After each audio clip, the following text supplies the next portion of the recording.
Welcome back to the Crypto Factor. Welcome back to another show. Today I have a special guest, Full Value Dan. We're going to be talking about scam coins, cryptocurrency, where he sees the crypto markets, as well as his journey. Dan, thank you so much for coming here. We really appreciate it, man. Hey, great to be here. Thanks for inviting me. Yeah, man, because look, Dan, I don't know if you know this. I'm actually a big fan. Why am I a big fan? Let me show you how I discovered you. I discovered you from this one video, and this is how it started. Let's make a scam coin. And I thought that was the best intro ever, dude. Yeah. Oh, thank you. Thank you. I literally sent that video to everyone. I'll also leave it the link down below and at the end of the video. That was one of the most informative videos I've ever seen, man. Because I wanted to kind of talk about SafeMoon, but indirectly. Moon safe. You called it moon safe. Yeah. At the time, a lot of people were talking about SafeMoon, and they were very, very sure that it was like going to the moon and that it was the next big thing. And if you've been in the crypto space for a while, it's very obvious that they have no technology, that anyone could have made this coin, and that's you can too if you watch this like 10-minute video on how to make a coin. And they still do. They still think it's going to the moon. They just don't. They're very committed. I'll give them that. I'll also leave a link down below the video I made called how to do your own research. It talks about the VRIN score. It's more of a business approach to things. That's how I saw SafeMoon. I actually called the SafeMoon top. I called it a scam. I told people to get out, and then I saw your video, so that gave me reassurance on the tech side of things. But yeah, I really recommend people go watch that video. But what I wanted to ask you is how did everything lead to that video? How did you get into crypto, and what led to that video? Well, I got into crypto in 2017, and I was new to the space. At the time, I had been investing for several years in the stock market. I was watching YouTube videos. I was learning things that way. I learned about quality and not quality coins, especially through a bear market. A lot of projects get abandoned very quickly, especially if they lose funding, or it's just not something people are going to use if there's no business and revenue model to it. And that's what I saw in a lot of these shit coins coming out. If that's okay if we say that? Yeah, that's fine. Shit coins, whatever. Okay, cool. So I started making YouTube videos in 2020, just kind of as a hobby, just for travel vlogs. I was interested in that, but that was 2020. Then the pandemic happened. It's like, okay, I guess no more travel vlog. So I started making some credit card related content. I've been a credit card nerd for the past decade, just collecting miles, points, and just other ways to get a lot of it for a very low cost. And just as an example, I stayed for a month in Los Angeles in hotels, all on points. So I really maximized my trip there when hotels were going for $300 a night. So I had some friends. They were asking me oh, how do you trade on Coinbase? And I was like, all right, this is how you do it. Another friend asked me, I was like, okay, I'm tired of this. I'm going to make a video. And I put the video up. It did well. And I was like, oh, okay, maybe I can help out more people and make more crypto content. And I think it's just been a thriving space. So I've just been making more content. And, one of the goals is to just help people understand and give them their full value. Gotcha. And that's how the name Full Value Dan came out of, or did you have the channel before and then? Was it a philosophy? Was it a philosophy of your channel in general, your life? Well, the term full value was just a term me and my friends said all the time because we were very cheap. We're very cheap. And we always try to get our full value for things. Let's say we use miles and we are flying in business class. All right, we time our trip so we get to the lounge as early as possible to get our full value of the experience, use all the facilities, just be very, very cheap and get the most we can out of that experience. Or if we're booking a hotel, it might take several hours as we're looking through all these cashback sites, checking in on the different IP locations, because different countries can get different hotel rates. So yeah, we're just super into getting full value. And I guess it's because at the time I was single. I had that kind of time. So I was like, all right, I wanna do this trip for as cheap as possible and get my full value. So Yeah, that's where that term came from. you told me you got married just now. Congratulations, by the way, recent marriage. So now it's from going from cheapest to most expensive, or Not most expensive. Luckily, my wife is very practical, so we don't really have to spend that much. She's happy with, so she's not Greek. Yeah, I don't know. I don't know what the Greek system is, but if it depends on the person, because I've definitely seen people in Taiwan that want to spend a lot, and then some that are happy just for the experience. All right, let's go back to the scam coin thing a second, because a lot of people, the first thing they'll say as soon as you've mentioned SafeMoon is a maximalist. He's a maximalist. Are you a Bitcoin maximalist? I like Bitcoin, but I also like the technology that comes from smart contracts and DeFi and all these other things that can come from that. So I'm not a Bitcoin maximalist, but I am in a bear market because that seems like it's the safest play. Right. So you're a shitcoin minimalist. That's true. Yes. Okay, good. I think everyone should be. Yes. So how? Let's talk a little bit, because a lot of people right now are going to be in the comments. I can see it right now, just typing away and everything. Just real summarize, real quick. How can you explain that SafeMoon is a scam? And on this channel, we don't care about saying moon safe or anything. We just say SafeMoon is a scam. And do you think it's changed, or is there a potential for it to change? I don't think it's changed. I don't think there is a potential for it to change. You know, it's just a coin that has no purpose, that can be copied easily. So you kind of have to look at its business model and how is it generating revenue. And if it doesn't have a clear and understandable business model and then no revenue, then, you know, it's going to go to zero eventually. So there are certain projects that can generate value, and that value can't be just from trading the coin, because no one wants to pay fees just to get involved in a coin, because then that becomes a Ponzi, because now you're depending on other people to trade so you can get revenue, but people have no reason to actually trade that coin. And that 10% tax or whatever it is also adds to the whole Ponzi thing. That's why it can't be money like some people were claiming. Also, you can't build a reputation on what you're going to do. Everything in SafeMoon is what you're going to do. It doesn't solve anything. It doesn't have no utility. And some people, now some people are going to say exchange or wallet where you can hold your Bitcoin or other cryptocurrencies and actually get rewards. And we saw how that worked out for some people. Yeah. I mean, they had all this money. They had a lot of momentum. They could have made SafeMoon successful if they bought out some successful like crypto projects and just onboarded them. That would have been the smartest move to do at the time, because I think they peaked at a $4 billion market cap, and they could have bought like a dozen successful crypto companies at that time. I literally said that you're depending on the CEO. Invest in the CEO. If he makes it into something, he's faking it till he makes it, I said. And he can fake it till he makes it and make it into something. And I got a lot of backlash for that, but ended up not doing much. Maybe he does now. I got caught a little bit, Dan, by the way. This is a funny story, and then we'll continue. Is when I said that if it wants to be a successful company or blockchain, it needs to change the code. And then I heard of this version 2, and I'm like, okay, now it's making sense. Now I'll probably get in from a Momentum play. I got in. And then I'm like, wait a minute. And I saw what version 2 is and all that 20% tax, 50%. I'm like, yeah. Oh my God.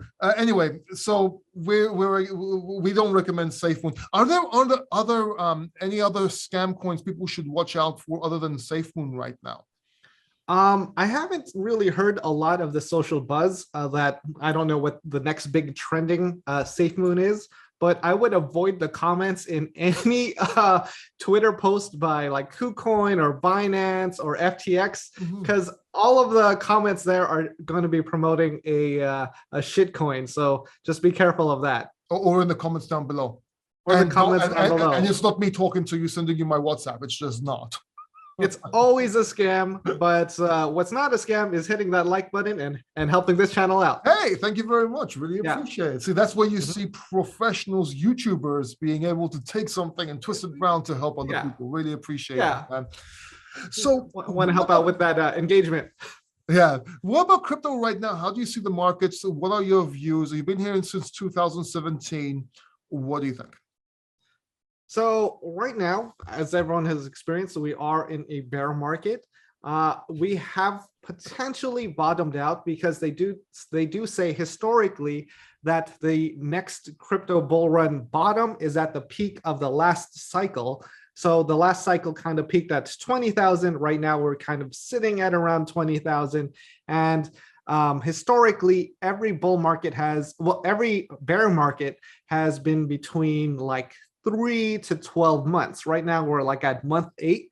So there is just a few different facts to consider, but we could also be on the heels of a US recession, which could affect global markets. A lot of money has been printed, and we're kind of in uncharted territory. But I'd like to think the worst is behind us at this moment, and we might just trade sideways for several months before momentum starts picking back up. As far as crypto adoption, everything sounds positive. Like China isn't banning Bitcoin again. There isn't like intense regulation. It just seems like a lot of companies and governments are starting to accept blockchain technology and starting to onboard it. So that's kind of what I see. So long term, I'm still very bullish. Nice. Perfect. Perfect. So let me ask you this, because you started as a YouTuber, right? But I want to get some of your background, Dan. Not how you got into it. Let's do this. If I knew you in high school, we're sitting in the high school cafeteria, we're having lunch, a couple of girls are on the left, whatever. You haven't met your wife yet. What would I think of you? What would Dan be like? What would people think of you as? Pretty much the same. So I remember in high school, we used to go to the arcades a lot. And there was this one arcade that was like a little further away, and they gave you a deal on tokens. So instead of like $1 for 4 tokens, you could get 6. And then I learned that these tokens were the same tokens at another arcade. So you could potentially get a 50% gain by arbitraging those tokens. So I would do that, and then do things that way. Yeah. So it was just things I would try and just learn, and I just loved learning about different things, about weird finance things. Like when I turned 21, I learned a lot about the Las Vegas loyalty program systems, so I could get free hotels and take advantage of that system. And after that, I got into credit cards, and I just love learning about finance and how to take advantage of like certain scenarios. Right. Now, that is a good question right now. Okay. A lot of people compare SafeMoon or other coins, doesn't really matter, let's talk about SafeMoon all the time, to Bitcoin. And they don't understand why Bitcoin is sound money. Since you have a financial background and everything, do you want to talk about that a little bit, about why Bitcoin is very different than any other cryptocurrency? Unless you don't believe that, of course. Well, Bitcoin is just the king. Like it's what started it all. It's what everyone is involved in. It's what everyone trusts. There isn't like a CEO of it. No one has a majority control of all Bitcoin, which can't be said about a lot of different other projects. So there is a lot more trust in Bitcoin. The more you look at it, it has a strong history rather than like any project that popped up in the past year. And they're trying to do something very similar with less experience and less, just less. And of course, there's a lot more to it than that. You actually need to have like a book to understand. Have you read the Bitcoin, the Bitcoin Standard by any chance, by Saifedean? No, I actually haven't read any Bitcoin books. I just read a lot on Twitter. I watch a lot of interviews. Got you. I really recommend. Like, that can change so quickly, like any type of book for me. But if you like finance and money and what money is, I recommend you read. I'll actually leave it linked down below. I do recommend. Okay. I'll send you a copy. I've got no affiliation to it, not making any money off it. I just really recommend it to everybody. Okay, I'll check it out. So how did you get into YouTube? Well, it goes back to that credit card thing I mentioned earlier. So I was making YouTube videos for a while just for entertainment. And then when I moved to Taiwan, I needed some income because I was kind of just living off a lot of savings. I decided to stop working and just travel and just live for a while without working. Because at the time I was working at Walt Disney Studios. The job was Oh, really nice. simple for me just because it was in the union, whole lot of things, but I saved up a lot there and I decided not to work for a year or just try a lot of different things. And I wanted to apply for business credit cards just so I could get more miles and points. And to get a business credit card, I needed a business. So I was like, all right, well, I'm already making some YouTube videos. I'm just going to register my YouTube channel as a business. I'll set up an LLC, and that's what's going to get me some business credit cards. And it did. So that was successful. And then I was like, I learned like, oh yeah, the challenge of making videos is pretty entertaining. I kind of like taking on challenges, and then the channel started growing. Yeah, and people don't understand, to be a YouTuber, you're not just opening a camera and talking. You're becoming the talent, the video director, the video editor, the lighting expert, the sound engineer, everything. Yeah, there's right? a lot of planning. There's a lot of strategy. Yeah, it's a Sales, lot. There's a lot. titles.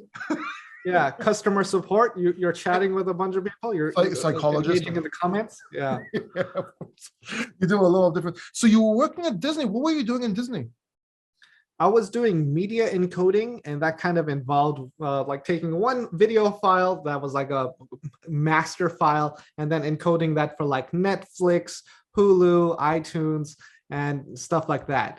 And it also involved, editing and some like After Effects stuff, which was great because it gave me a lot of the skills I needed to become a YouTuber. Of course, and also understand cryptocurrency. So this is why you definitely saw the tech behind things and understood things. Mm-hmm.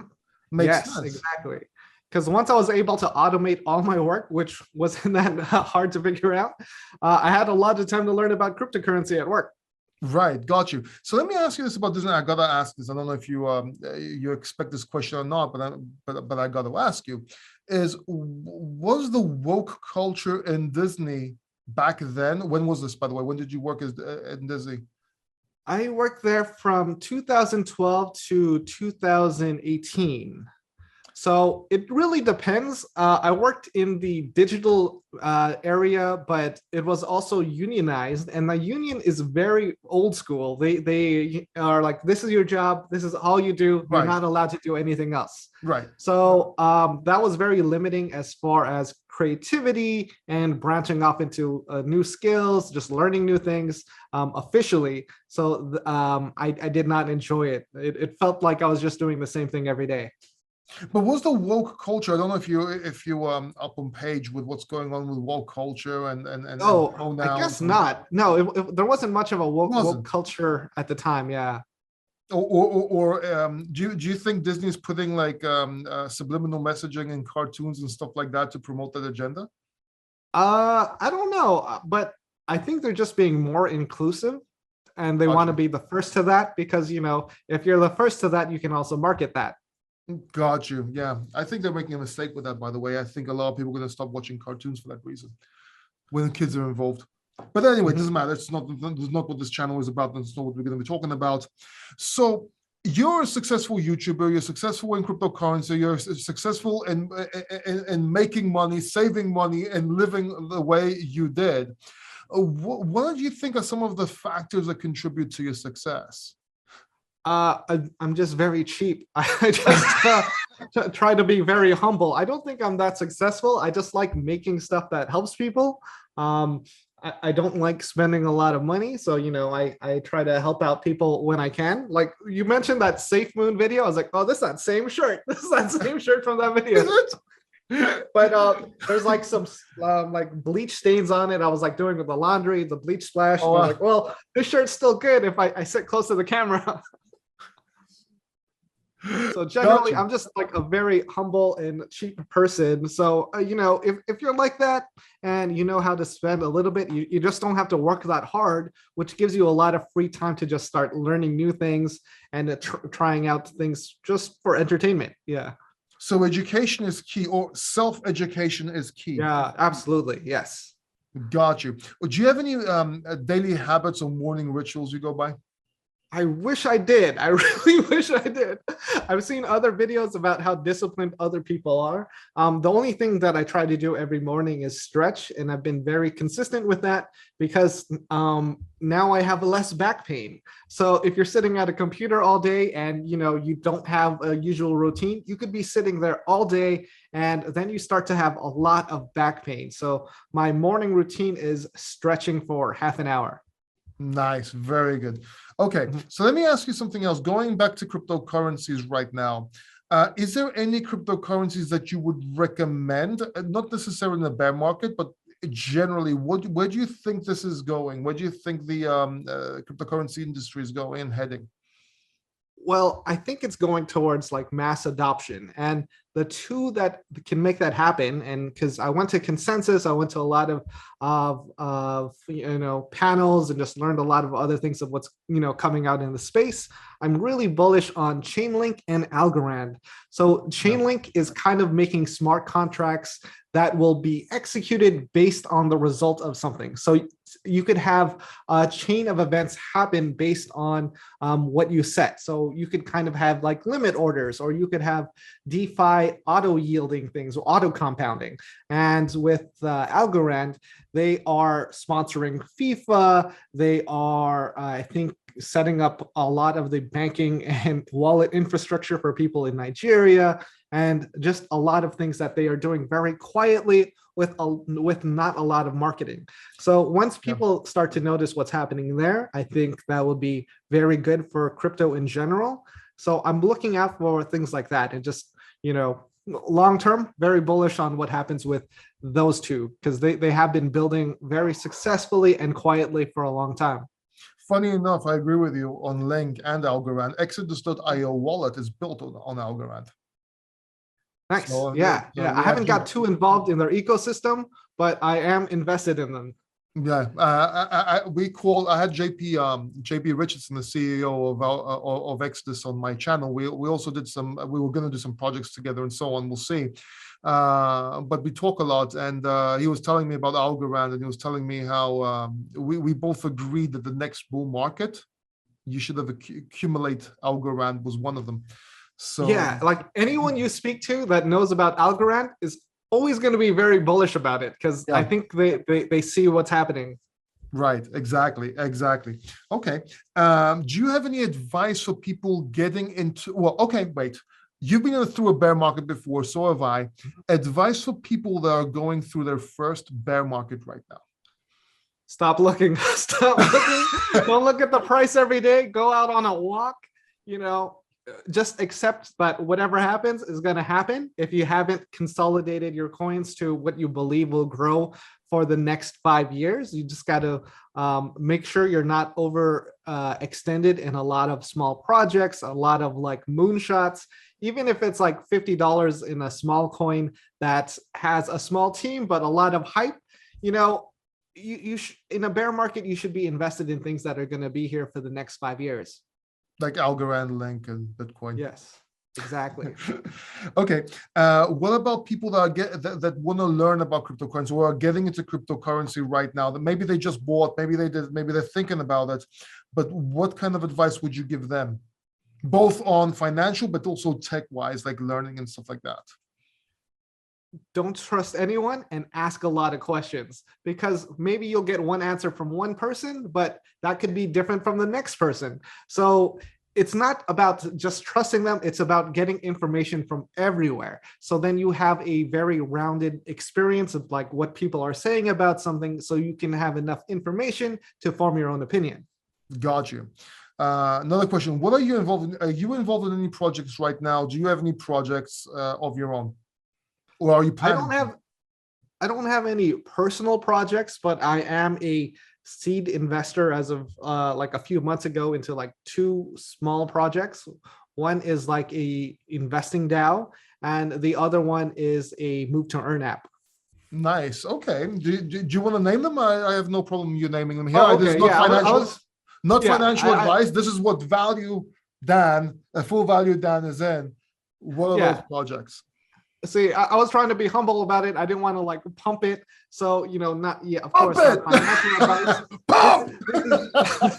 this is just something I'm involved in, and I do like kind of what they're doing in general. The move to earn project is called walking, and I have gained a lot of weight from being sedentary, so I'm trying to walk more even if it's hot outside.